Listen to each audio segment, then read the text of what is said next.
Good morning, afternoon, or evening, folks, and welcome to Cast of All Trades, the show where we talk about developing skills, exploring ideas, and following curiosity. I'm your host, Orion Siebert, and in this episode, I talk about values. Specifically, I share the process I use to intentionally craft my values and life philosophy. I start by explaining what values are and why I believe it's so important for you to know your values, and then I'll dive into my 4-step process for value crafting. This is an episode that I've been thinking about for some time. Some of the most meaningful interactions that I've had revolved around discussions and challenges of values, and yet, it seems apparent to me that a large majority of the population either A, doesn't know their values, or B, offloads their values onto other people to decide for them.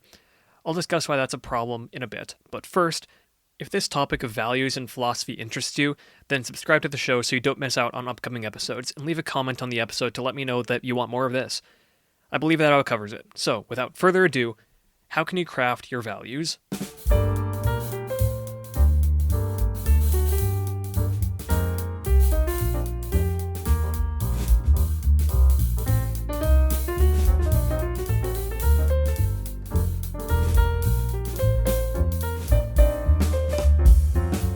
Before we can discuss how to craft one's values, it's important to clarify what I mean by values in the first place.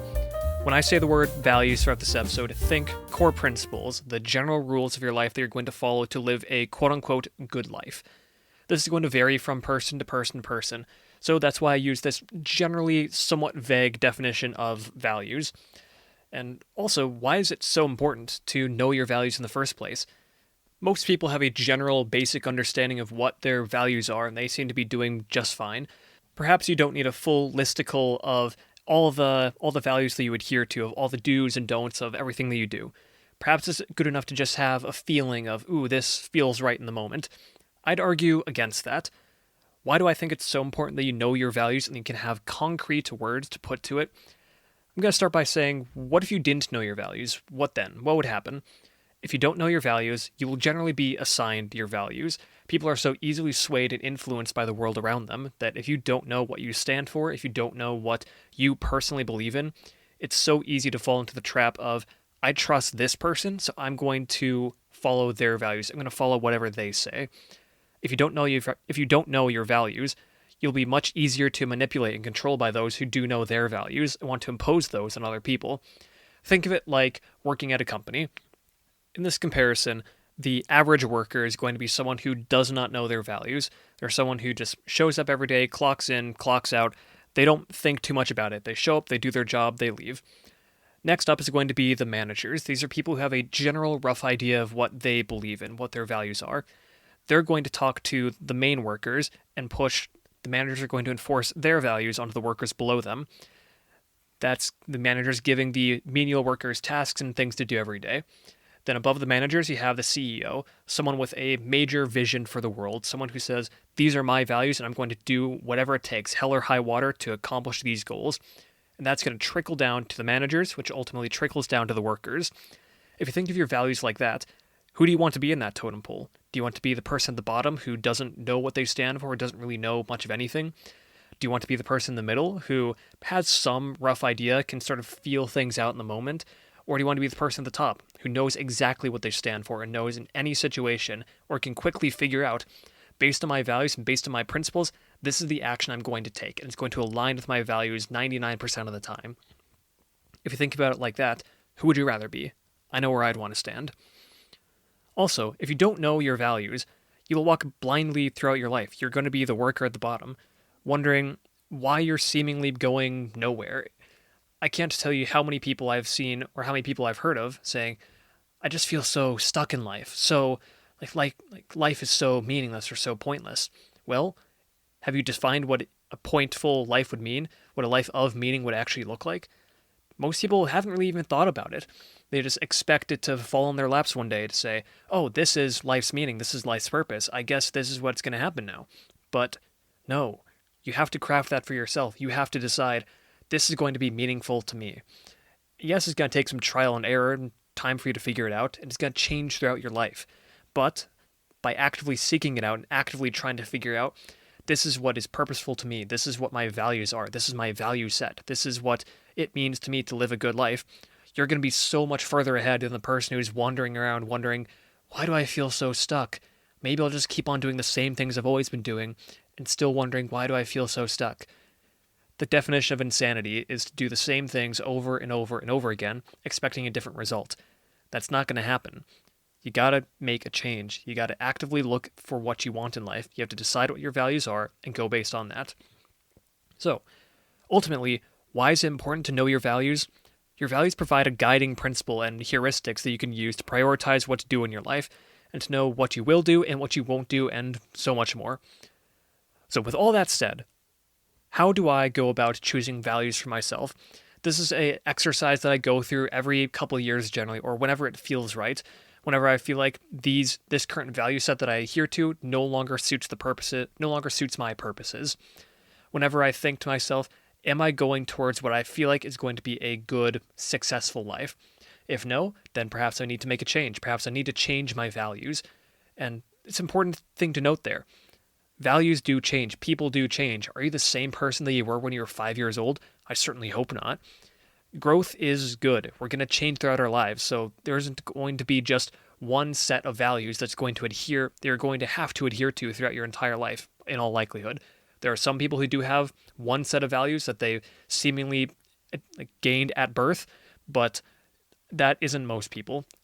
From what I've seen, most people who do know their values have changed their values over time as they've grown, as they've learned, as they've changed. Perhaps something that you value more in your old age is going to be something that you don't value at all when you're in youth. So there you go. Just a good thing to note. All right, let's go ahead and dive into this. Let's start off by looking at where you are now. Always start off with one personal reflection. What currently influences your life, values, your philosophies, stuff like that? This could be your religion, this could be your schooling or your education, this could be your politics, your social groups, perhaps it's a country identity, etc. For me, before I started this episode, I had the following. These were various philosophies that I had studied over the years and generally integrated into my previous set of values and principles. In preparation for this episode, I ended up doing a bunch more research and ended up essentially going through this process again, so I could give you a good example of what it looks like to update your values in semi-real time. So these are the values that I was reflecting on before I started. I was raised in the Mormon LDS religion, so that I had that as a background. I have a bachelor's degree, so I have a very educated background for the most part. Politically, I lean more towards libertarianism, where you don't mess with me, I don't mess with you, we leave each other alone. I don't really have any social groups, I don't have any particular ties to my country identity, and as for philosophies that I've really dug into, these are what have really influenced my current value set. I have the Dokudo by Miyamoto Musashi, Bushido and the Eight Samurai Virtues. There's Principles of Minimalism, Principles from the Richest Man in Babylon, and various podcast notes surrounding how to accomplish X, whatever X might be at the time. Really analyze each and every one of these influences on your life and try to write out what principles these different aspects of your life have given you. For me, this is roughly what it looks like. These are the principles that I've been generally trying to live off of for the past couple years before I decided to update it for this episode.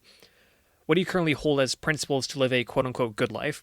For me, these were what I had previously written out. Become a monster, then tame it. Hone your skills to a deadly point and use them responsibly. Trust in yourself, don't blindly follow tradition. Pay yourself first in time, money, and everything you do. Have faith in the gods, but don't rely on them. Hold on to what makes you happy and nothing more. Don't regret the past, only concern yourself with the present and the future you're trying to create. Put in effort every day to make that future reality. There is no comfort in growth and no growth in comfort. The pain of stagnation and regret outweigh the pain of comfort and fear in the long run. Know when to work, when to play, and when to rest. Knowledge is not power, it's potential. Action is power. Seek truth and understanding in all things. Question everything if you must. Accept the truths you find, no matter how difficult they may be. Accept your successes alongside your failures. Both are yours to claim. Don't let your desires and emotions hinder, control, or blind you. A sound soul dwells within a sound mind and a sound body. Do not fear death, for we will all die someday. Surrender your life before you surrender your honor. Live and die by the path. Walk it with purpose and intention. Never stray from the path. Probably as you're listening to that, you're thinking, wow, some of those are very dramatic. And yes, they are. That's helped me to be able to remember them more as I'm going throughout my day, as I'm thinking about how am I going to take each situation as I go. For me, I like to over dramatize a couple things just as a good way to help it stick into my head. It also just sounds better overall. But think about this for yourself. Where are you currently standing? What are the principles that you currently adhere to? It could be a longer list, it could be a shorter list. You should reflect on the values that you personally care about, and it can be as few or as many as you want. A good example of someone who has very few listicle values, for example, is Tom Bilyeu from Impact Theory. He has a very simple philosophy/values centered around one idea. His idea is follow your North Star. And for him, that's human flourishing for as many people as possible. When you look at that, and when you look at what he does, I can understand why he does everything that he does. When I look at what he does from the perspective of this is his worldview and this is how he understands things, and also, is this in line with his set of values, with his worldview, with his principles that state human flourishing for as many people as physically possible? Looking at that, I see that and I say, okay, I can understand what he's going to do. I understand his principles. I understand his values. That makes sense. Everything he does, that makes sense to me why he's doing that. If you're still having troubles coming up with some ideas of what you believe in or what values that you hold, don't worry, it happens to all of us sometimes, especially when you're starting out. It can be very difficult to put it pencil to paper, or I guess in this case, it's probably going to be fingers to keyboard or fingers to screen, to really just write out these ideas. So here are some things you might want to consider that could be helpful for you as you're trying to think of various principles or ideas. Individualism versus collectivism. Consider justice versus forgiveness. Liberalism versus authoritarianism. Privacy versus surveillance. How do you deal with differences of opinions and differences of values? These are just a couple ideas that you might want to consider for yourself. Think about what you believe and what you want to believe, because those aren't always the same things. Then how do these beliefs manifest in your life? A good example of this is if you're Catholic, are you an Easter Catholic or do you go regularly? Do you go to Mass every Sunday or every week?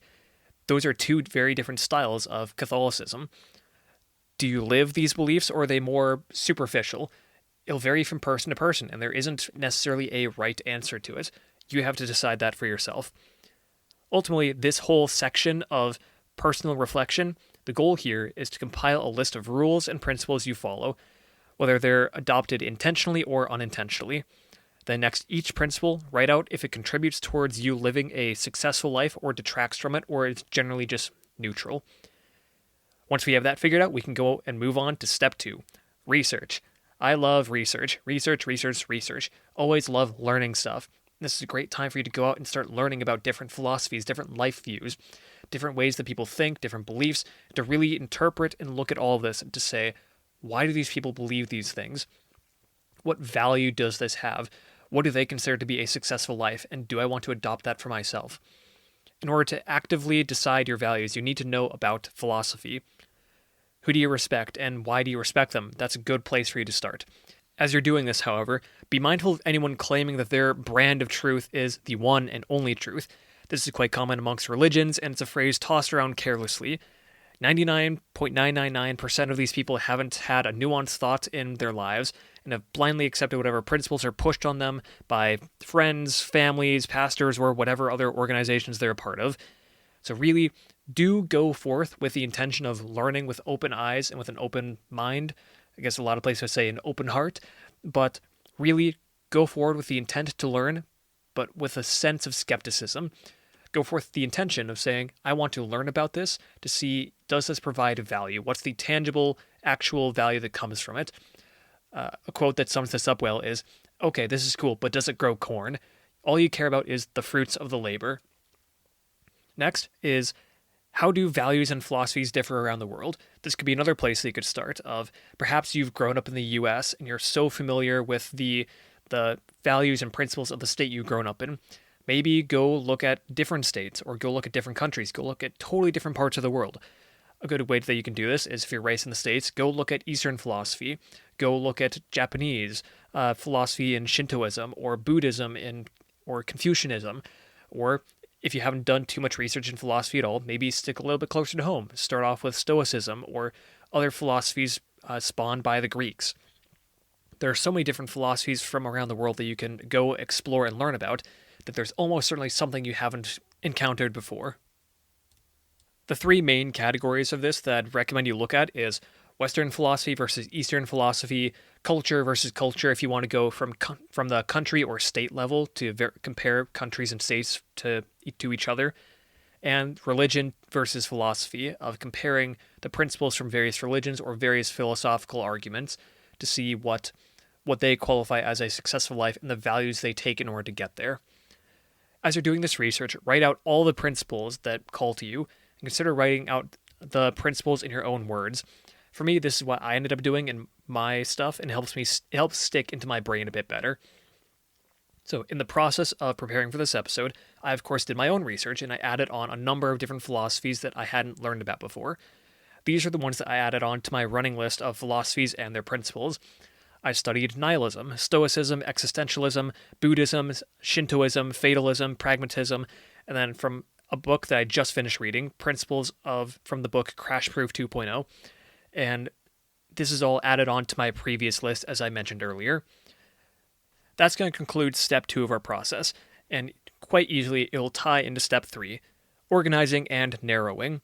Once you have all these principles narrowed out and ideally semi-organized, like you're probably going to group nihilism stuff together or stoicism stuff together, group things together of where you found it. Generally, you're going to want to start organizing it all and narrowing it down to decide what of these actually is valuable to me? What of these produces fruit that I want to eat? Take the principles, values, and philosophies you collected and organize them. For me, as I mentioned earlier, I like to group them by origin, and then I like to highlight similar principles.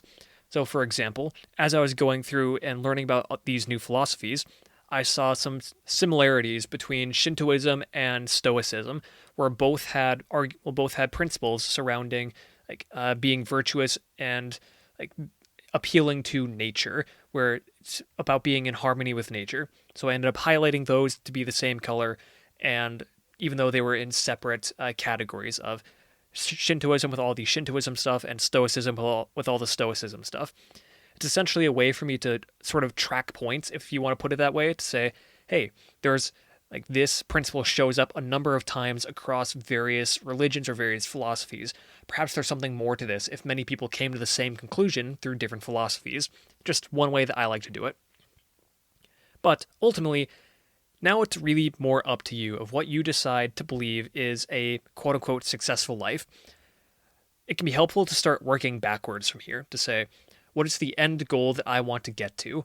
Because as the Cheshire Cat says, if you don't know where you're going, any road will take you there. So it's important to know what direction you're going in. For me, I'm not going to share exactly what my direction is that I want to go to or where my destination is that I want to end up in, since that's always shifting that'll shift every couple of years, and that's good if it shifts every couple of years. That means that you're probably growing, you're probably changing, and that there's a reason for you to update your values. So, once you have your end goal in mind, you can find a path to get there. Choose your destination, then choose the path. The other way around doesn't work nearly as well. Based on what you've decided to be a quote-unquote successful life, go over the principles, values, and philosophies you've collected and choose those that contribute towards living a successful life. A couple ways that you can really narrow this down is asking a couple questions to yourself. One, is this something that I would do if I wanted to live my definition of a successful life? It's simple, it's straightforward, it's a direct yes or no answer. You look at the thing and you say, does this contribute to me living a successful life? Yes or no? Then, once you decide that, go to the next one. 2, why do I believe or accept this principle? Just accepting something blindly generally isn't a good idea. That's how cults are formed. By going through and analyzing each and every one of the principles you've added and answering the question, why am I accepting this? What purpose does this serve me? You are actively more internalizing and crafting for yourself, saying, I'm doing this with a reason, not just going blindly into it. We all too often dive blindly into things, but if we parse out our arguments now to say, this is the reasons why I'm following this principle, when your principles are challenged in the future, because almost certainly they will be, you will know exactly why you do the thing. And if someone is able to challenge your principles to say, that's a dumb reason, then perhaps it's time for you to update your principles. By asking this question of why now, you're not only trying to fight back against potential arguments in the future going against your principles, but you're also arguing it for yourself to say, why do I want to believe this thing, or why am I choosing to follow these principles? So, with that in mind, moving on to part 3, this question 3 of this, is this something that warrants writing down? Because there are some principles that feel inherently obvious, such as don't commit murder. That's something you probably don't need to write down. If you do, great, go for it. I question you, but go for it. However, there are some things that may be off the beaten path, or something that you just want to remind yourself daily. As I was reading my initial set of values, there were probably 1 or 2 things in there that you thought to yourself, why does he have that written in there? That should be self-evident. And you're probably right, it should be self-evident, but I felt that I needed to write those down. I felt that I needed to have those reminded to me every single day. So, to review those 3 questions again, is this something that I would do if I wanted to live my definition of a successful life? Why do I believe or accept this principle? And is this something that warrants writing down? Take the principles you selected and write them out, preferably in a numbered order and preferably in a unique way that sticks out in your mind. For example, I like to over-dramatize mine so that they really stick in my mind, so that once I read it for a couple days, I can typically recite the whole thing from memory fairly easily. As an example of what this might look like in a completed version, here are my updated 12 principles of life. I just so happen to come by 12, so it's kind of like a 12 commandments that I strive to live by. But anyways, this is my updated list that I've been able to produce through following these steps for this episode. 1. Trust in yourself. Don't blindly follow tradition. Live according to your own principles and consider not the ethics imposed by others. 2. Seek truth and understanding in all things. Question everything and accept the truths you find, no matter how difficult they may be. 3. Hold on to what makes you happy and nothing more. Appreciate what you have and treat everything with care. 4. There is no comfort in growth and no growth in comfort. The pain of stagnation and regret outweigh the pain of comfort and fear in the long run. 5. Know when to work, when to play, and when to rest. 6. Knowledge is not power, it's potential. Action is power, so act on what you know. 7. Worry not about what is outside your control. Only focus on what is within your power and act on it. 8. Don't regret the past. Only concern yourself with the present and the future you're creating. Put in effort every day to make that future reality. 9. Accept your successes alongside your failures. Both are yours to claim. 10. Don't let your desires and emotions hinder, control, or blind you. 11. Live a life of honor, showing proper respect and sincerity to all who cross your path. It's better to die with honor than to live without. And 12. Choose to walk this path every day. Forge ahead with purpose and intention and never stray from the way. So that's the 12 commandments I was able to come up with for myself through this process of personal reflection, research, and organizing and narrowing down my values and principles to these 12. Were there more I could have added? Absolutely. But I like to keep my lists fairly short. I like to have it in a range of 10 to 16, I think is the longest that I've ever had one go, maybe 18. But generally I like to keep it within that range. It's enough where I can feel like I can be fairly comprehensive in my life of, does this thing that I'm doing follow the principles that I've laid out for myself, while at the same time not being too long where it gets bogged down with numbers. Then ideally, what I recommend you do with this is I recommend that you write it out on your phone and have it as a widget on your phone screen somewhere, so that every morning you read it, ideally every morning and evening, to slowly internalize these principles for yourself, because the more you read something, the more you see it, the more likely it's going to become part of you. Finally, there is one last step to this whole process. Step number 4, review and repeat. We're always growing and changing as people. As such, our philosophies, values, and principles should change as they grow with us. So, in summary, here's the process I use to craft my life philosophies and values every single day. 1. Personal reflection. 2. Research. 3. Organize and narrow. 4. Review and repeat. This is a process I've used time and time again as I've grown and developed as a human being. So, what do you think?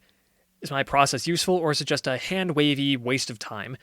Will you try it for yourself? And if you do, let me know in the comments. If you enjoyed this episode, then please share it with a friend you think would like it, or share it on social media. It would absolutely mean the world to me, and it helps the podcast grow so much. With all that said, thanks for listening. I greatly appreciate it, and I'll talk to you all later. Ciao.